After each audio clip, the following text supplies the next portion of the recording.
Welcome everyone, and thank you for tuning in to hear my trading and market updates. This is Uncle Frank, and I'm not a financial advisor, nor is any of the content to be construed as financial advice. This channel is for entertainment purposes only. Please remember to hit the like button if you enjoyed the presentation, and be sure to subscribe to the channel so you're alerted when I have new information to share. So now let's get into the latest updates.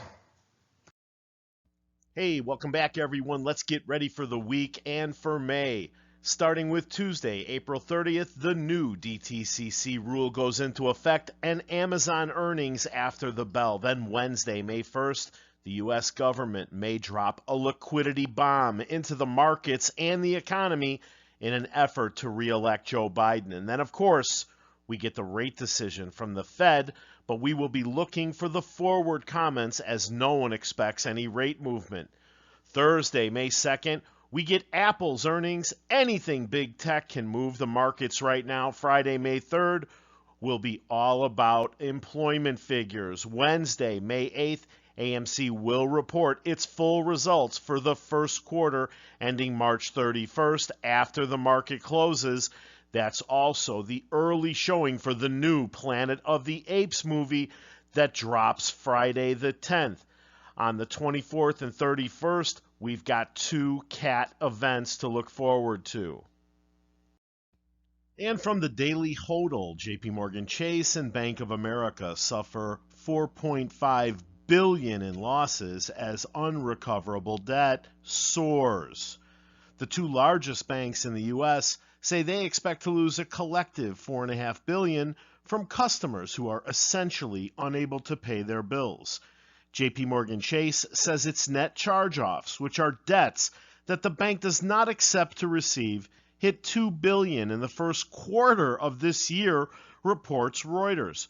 That's nearly twice the amount of unrecoverable debt compared to the same quarter last year. Meanwhile, Bank of America reported $1.5 billion in net charge-offs, a surge of $807 million a year prior. B of A says those losses stem mainly from credit card debt that will likely never be paid.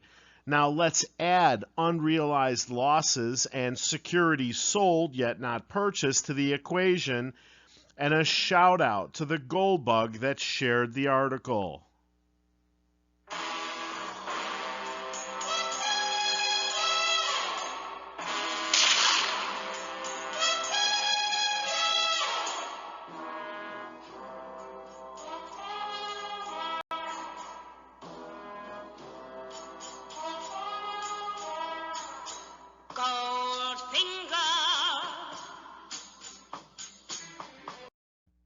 This article from Sunday quotes my favorite perma-bear, Mark Spitznagel. From Markets Insider, the Fed will only cut rates when it's panicking over a recession and a market crash, Black Swan investor says.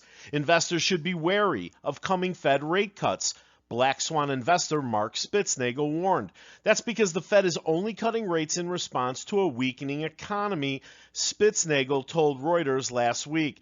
The U.S. could see a recession and a major stock crash before rates head lower, he predicted. Rate cuts by the Fed Reserve may not be the boon investors are hoping for. That's because the Fed is only likely to ease monetary policy when the economy is slammed with a recession and the market is flailing, according to famous Black Swan investor Spitznagel. And until something changes, I agree with him, especially with no telling Yellen scheduled to dump $200 billion in stimulus on Wednesday morning. We are not getting any rate cuts with inflation steady or rising unless there's a crisis. All right, let's put this argument to bed. From the U.S. Bureau of Economic Analysis and the website Trading Economics, the United States PCE Price Index annual change. Do you guys see that big red arrow I put in there for you? I will listen to Powell when he opens his mouth, but I am 100% he will not cut rates unless there's a crisis. He's already going to be remembered as the doofus who said inflation was transitory. Then when he was wrong, he jacked up rates faster than a monkey on crack. Do you really believe he wants to add to his legacy? I'm the guy that cut rates too early and then had to bump them back up again. There's no way. Annual PCE inflation in the U.S. increased to 2.7% in March 2024, the highest in 4 months, compared to 2.5% in February and forecasts of 2.6%. PCE price index annual change in the U.S. averaged 3.3% from 1960 until 2024, reaching an all-time high of 1160 in March of 1980 and a record low of negative 1.47% in July of 2009. Okay, so we're under that 3.30 back in 1960, but if this thing goes up 4 months in a row, that's a problem. There's no way he's cutting. There's even people that think he might go up. So we know the economy is slowing from last week's GDP reading. We know inflation is persistent from last week's PCE index. So now all eyes will eventually shift to Friday's employment numbers. Why? Because high unemployment is the third ingredient they need for stagflation. There's been a steady drumbeat of concerns about stagflation as recent data showed economic growth slowing sharply and inflation picking up. Now, Wall Street can't ignore that unpleasant subject as its presence is starting to be felt on financial markets, especially in bonds.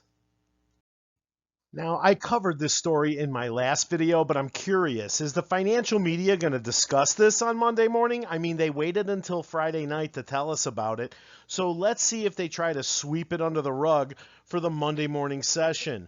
Republic First Bank officially collapses, seized by regulators. Yeah, I think I want to hear a little more about this.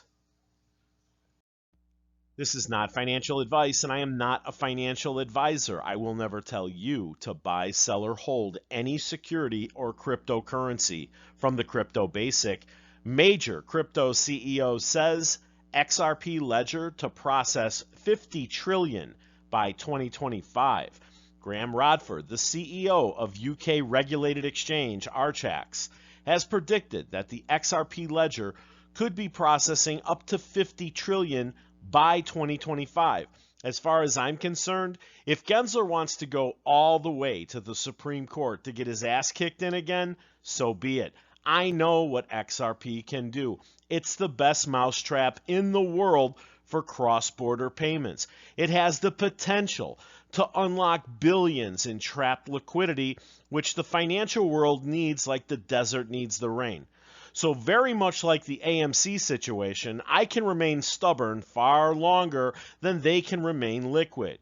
You all make it as hard on yourselves as you can afford. Speaking only for myself, I'm buying more in the 50 to 60 cent range.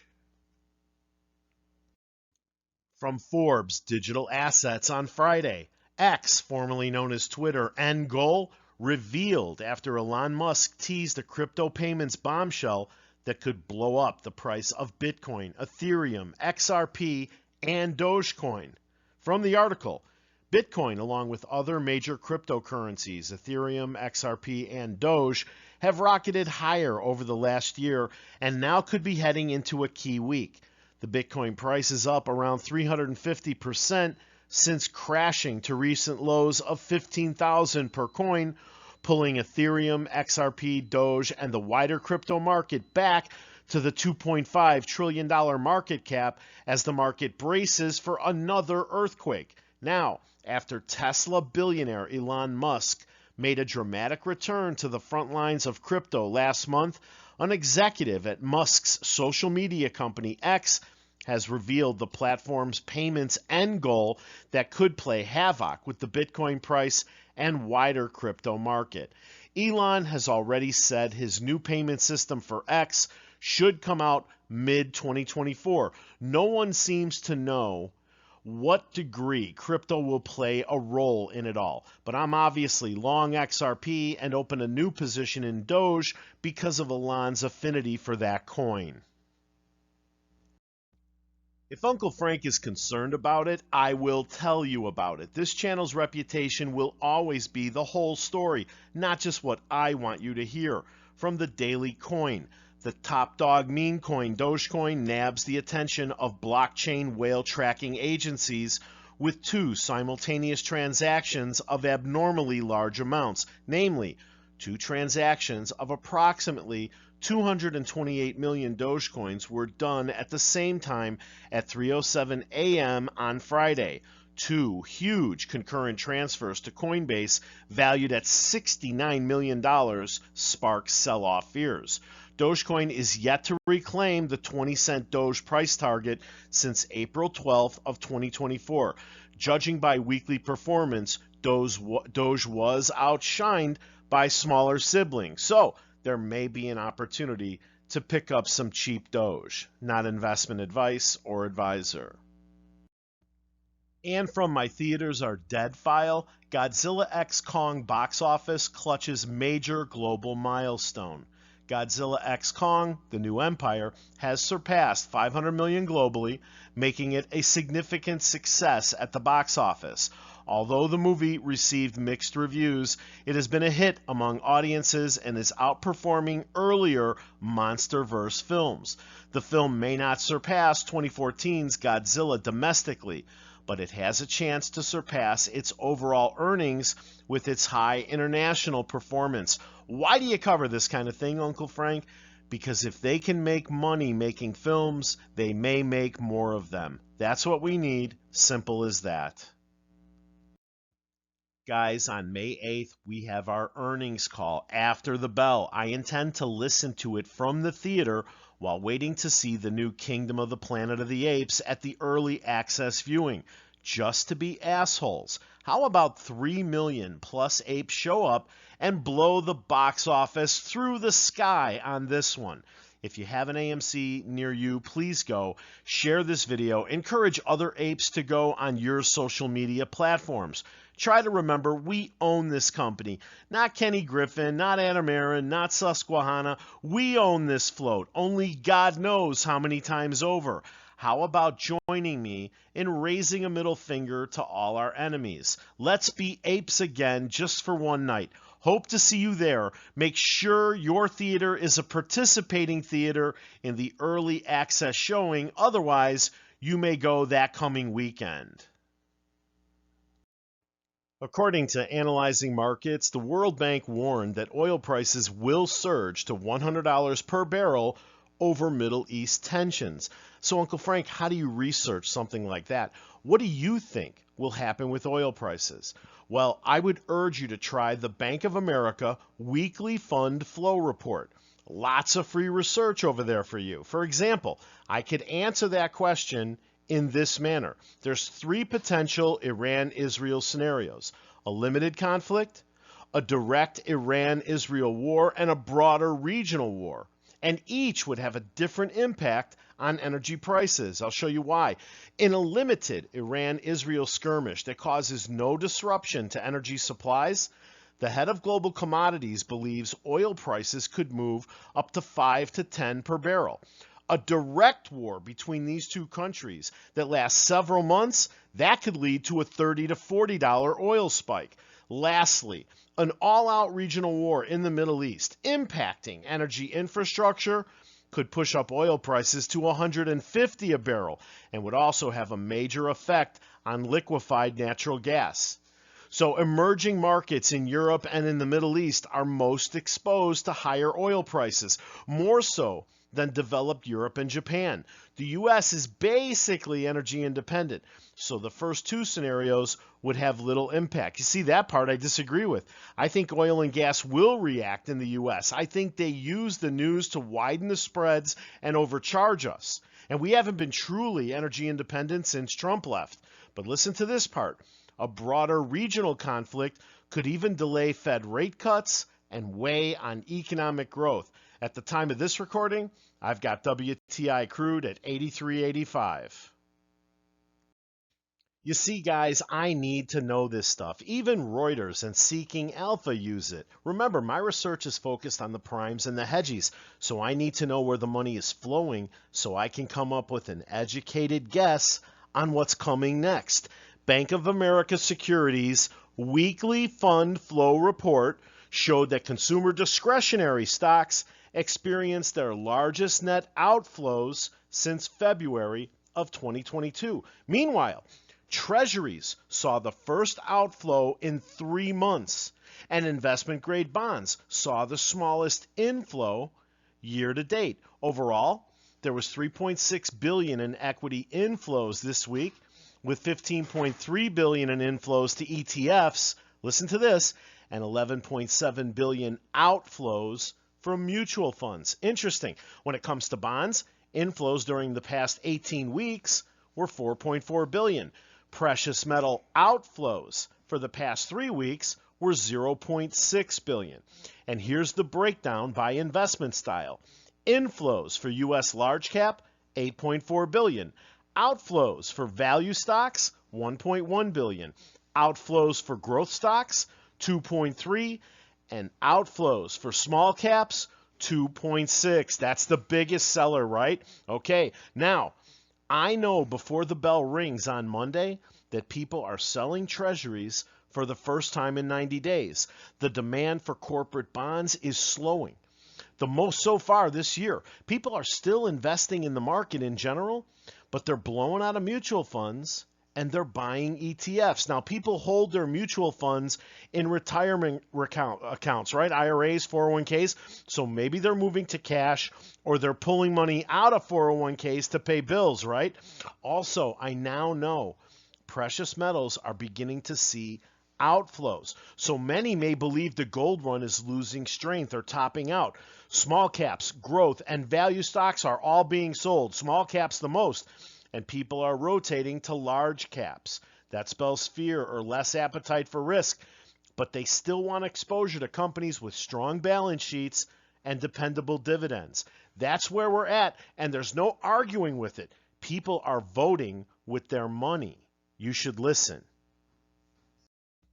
Now let me tell you why the primes, the hedgies, and especially the market makers want to keep the payment for order flow system so bad.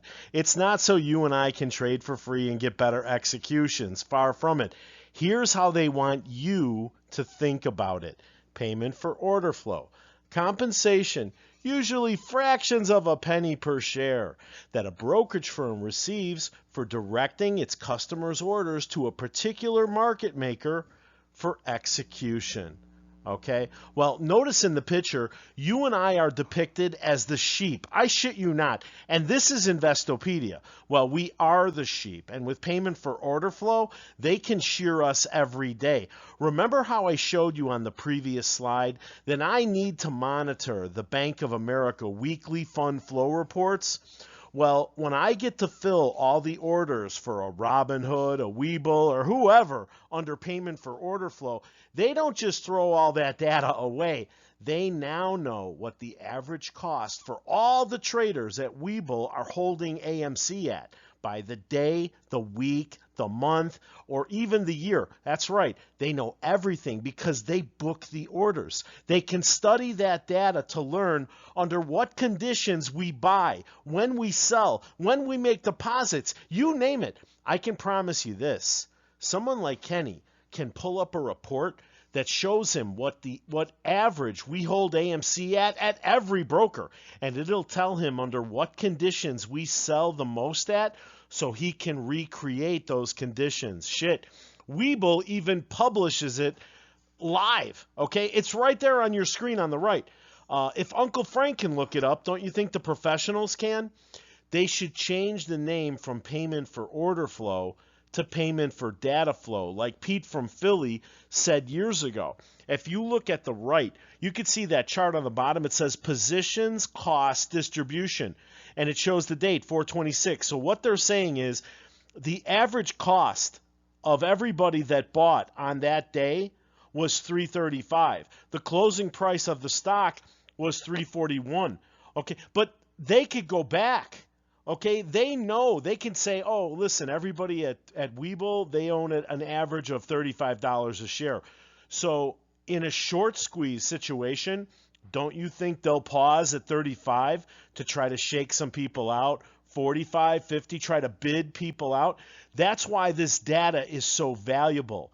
Okay, it's far more valuable than, you getting to trade for free. Trust me, if I knew all this information, if I knew what the average cost of all the traders on AMC over at Robinhood was, that would be valuable information, especially if I'm a short seller, and especially under a short squeeze, a short covering event. It'd be valuable to know where everyone owns the stock at, and I know that for every single broker, this stuff is too valuable for them to have access to.